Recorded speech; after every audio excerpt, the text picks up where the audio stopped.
This week I did something I've never done before, and that is praying for 55 minutes straight for the very first time. And it made me realize something, that the life I so much desire, the life that I envy in people, will not come by accident if I'm not intentional about it. So on this week episode, I'll be taking you through on the lessons that are quietly transforming my life, from communication skills to self-sabotage to self-awareness, and also the type of friends that you do not deserve as a person. So hello, welcome back to my YouTube channel. If this is your first time of coming across my channel, you're welcome. My name is Eunice Simoya, and on here is where I drop videos on the little things that I'm doing on becoming a better version. So if you have not subscribed to my channel, kindly click on that subscribe button right now and turn on your notification bell so that you'll be the first to know when I drop a video every week.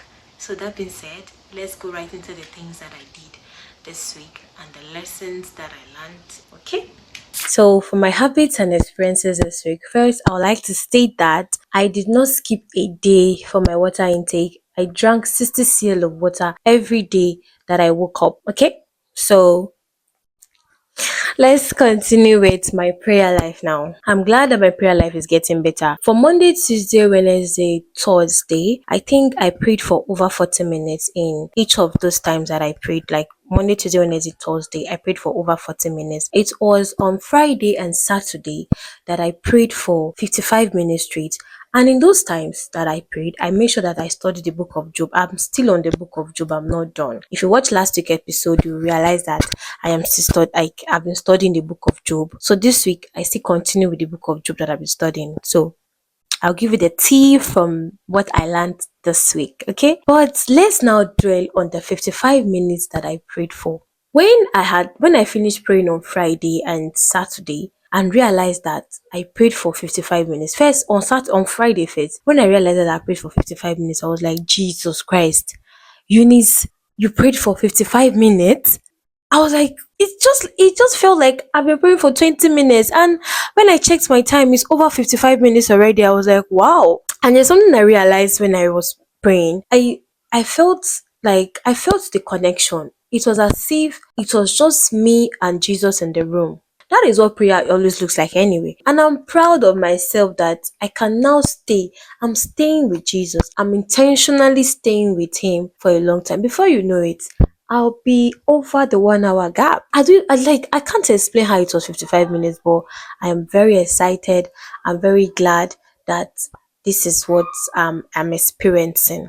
Okay? And there is something that happens to you when you stay long enough with God. That's one lesson that I've learned. It feels like you have more clarity, like things become clearer to you, your mind becomes lighter. That is the word I can use. That moment made me realize that when I'm intentional about something, God is always there to enable me. Because I've been intentional about praying, it now feels like with the help of the Holy Spirit, I am now seeing the results that I've been looking for, like of the things I've been working on. That is all I can tell you about this week's prayer routines that I had from Monday to Saturday. And I'm sure you're very proud of me. So give me a round of applause in the comment section as you're watching this video. Let's continue to the podcast I listened to this week. There's quite a number of things that I've been learning recently. And the topic for the Monday podcast I listened to was the most valuable skills you need to invest in to build and manage an effective life. I'm reading from my postcard jotter anyway. And the first one on my list is self-awareness. Let me explain this with using myself as an example. There's something that happened to me earlier that day. I was in a vehicle and I needed to stop at a particular place, but then the cab driver refused to stop me at the place I wanted to stop and dropped me somewhere else. So the way I reacted, I did not like it. I reacted in a particular angry manner. Like I slammed his car. But immediately I did that, I felt really bad.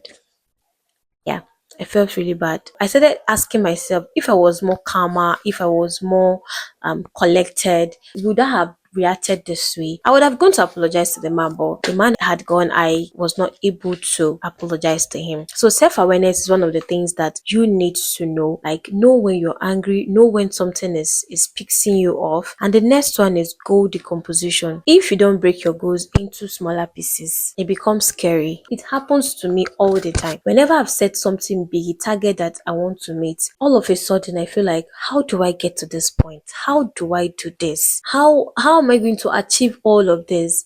So until I learned something about goal decomposition, you say you have a target you want to meet, and instead of you to start from the beginning of the target, you are starting from the end.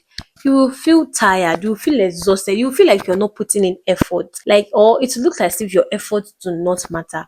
So that is why you need to learn how to break your goals into smaller pieces. Maybe in my next video, I'll be telling you the target that I set for myself and how I break them into smaller pieces. But for today, that is all I want to tell you about goal decomposition. And the next one is habit formation. There are some people that have so very bad habits. You need to have something called habit formation. Your eating habits, your sleeping and waking habits. This generation, we don't sleep. Many people don't sleep. 2 a.m. you are still awake. Doing what? When you know that you have something you want to do by 6 a.m. in the morning, by 2 a.m. you are not asleep yet. How? That is one thing you should formulate, or will I say that is one thing you should learn how to do. Your eating, your sleeping, your reading habit. There are a lot of habits that you can have, even drinking water. There was a time that I need to constantly remind myself that, oh, you have not drank water, and I end up taking little or no water for hours. And the doctors have already said that taking water is good for me, it's good for you. So you have to be taking water. So that's one of the habits that you need to add to your habits list. It is good to start building habits just like me, and I'm proud of myself that I'm actually building habits. And the next one is boundary setting. You see, if you don't have boundaries, people will walk all over you. Know how to say no without feeling guilty about it. Don't be like, okay, if I say no now, will this person agree? As far as that thing does not work well with you, as far as not working well with your own schedule, saying no is a complete sentence. It is a complete word. It does not need explanation. Explain less. Just say no. That's one thing about boundary setting. When you start setting boundaries, it might look as if you are being proud. No, you are not being proud. You are not being proud. You are just telling them, this is as far as you can go. This is how far you can come to me. That is what it means. And also communication. Your ability to communicate well determines the quality of your life, because you need people around you. You need people to help you. You need people to mention your names in rooms that matters. You need people to give you contracts. If you have a bad communication skill, this is how your life will be. Your life will be going down like this. But if you have a good communication skill, your life will be lifted up. So that is it for the podcast for Monday. And remember that you cannot build your life accidentally. It has to go through skills and intentionality. Do not forget that. The next podcast that I listened to was Jay Shetty's podcast, and the topic of that podcast was the 3 boundary rule for you to have your peace. Remember when I've already said that you need to set boundaries as a person for yourself if you want to live a peaceful life, because people know how to take. They don't know how to feel. If you keep giving, you keep pouring from an empty cup, and you don't need that for your life. You don't need that for your mental health, your emotional balance. You don't need any of that. And there are like two set of people that I'm going to talk about that we have in our lives that push us to the wall. The emotional dumpers. That's the first one, the emotional dumpers. These set of people are the ones that always dump their problems on you. Mentally, physically, financially, emotionally. They always dump their problems on you. Your own problems do not matter to them. They feel like yours is minute. And when you keep taking in people's problems, that is when you start seeing yourself. You are now depressed. You are now having anger issues, because so many people have dumped their residues, their bad nonsense, whatever they are going through, they've already dumped it on you. I'm not saying it's not okay for your friend to tell you about their problems. When you notice that this particular person, the only thing they do to you, the only thing they come to you for is to tell you about their problems, please run. Like I said, not everyone deserves unlimited access to you. They also have the other one, the chronic takers. These ones, when they need money, they need financial help, they need emotional help, they need mental help, they need physical help. They're always coming to you. All of a sudden, they don't know how to do things for themselves anymore. Something that they could easily do for themselves, they don't know how to do it anymore. That's because you are giving them that access. You are giving them the free gateway, I mean the free passage to your life, to the extent that they can even take your last drain of blood for their lives to be better. Yes, they can take your last drain of blood if you don't have boundaries. I mentioned it first in the first podcast I listened to. Learn how to say no so that you won't end up pouring from an empty cup. For Wednesday, I listened to Myron Golden on communication. Remember, I also mentioned that if your communication skills is good, your quality of your life will be good. So communication is another thing that makes your life go better. It makes your life go well. It helps you get a smooth ride through life. I know the road to life is not rosy, but when you are good with communication, it helps you manage the situations of life. Interestingly, communication kept showing up in the podcast that I've been listening to. And I want you to know that there are two types of communication. There's internal and external. People often learn how to communicate externally, but they don't learn how to communicate with themselves. That's internally. You know, you're the biggest cheerleader for your life. You have the ability to bring your life down, and you have the ability to take your life up. When the Bible said there is power in the tongue, you know what it was saying. It is not only what you say to people, it is what you also say to yourself. That's what brings us to self-sabotage. When you keep talking down on yourself, when you keep telling yourself you're not good enough, it has a way of affecting you mentally. Your mind becomes blurry, and before you know it, you start doing things, and you will not those things will not come out perfect. They won't come out good because you're always telling yourself you're not good enough, you're not beautiful enough. Who said you are not beautiful enough? When God has created you in his own image and likeness, then you will now open your mouth and confess that you're not beautiful enough. Please, we should be guided. Learn how to speak to yourself, and also as well as to learn how to speak to others. Then also, I listened to the Glow Up Secret podcast, and she was talking about your mindset. When life is feels unfinished, when life feels kind of stuffy, is the kind of mindset you should have. There's this thing that she mentioned. Let me just comment that way. When there are no problems in life, that means your life has ended. Because without problems, your life cannot move forward. You cannot do things. First of all, God cannot give you problems that you cannot solve. He already knows that you can go through this and come out victorious. That is why He gives it to you. If you don't have any problem to solve in life, please tell me the fun of it. There is no fun. That is why life comes to challenges. It is okay for you to feel burdened. For example, I've been feeling a little bit down because of my phone that was stolen. It's a problem, it's a challenge, like I said. But if that phone was not stolen, I don't think I would have been putting in effort. I'm putting in efforts now in the things that I'm currently doing. It's not like I totally forget about the pain of losing that phone, no. But I try to see the bright side of it.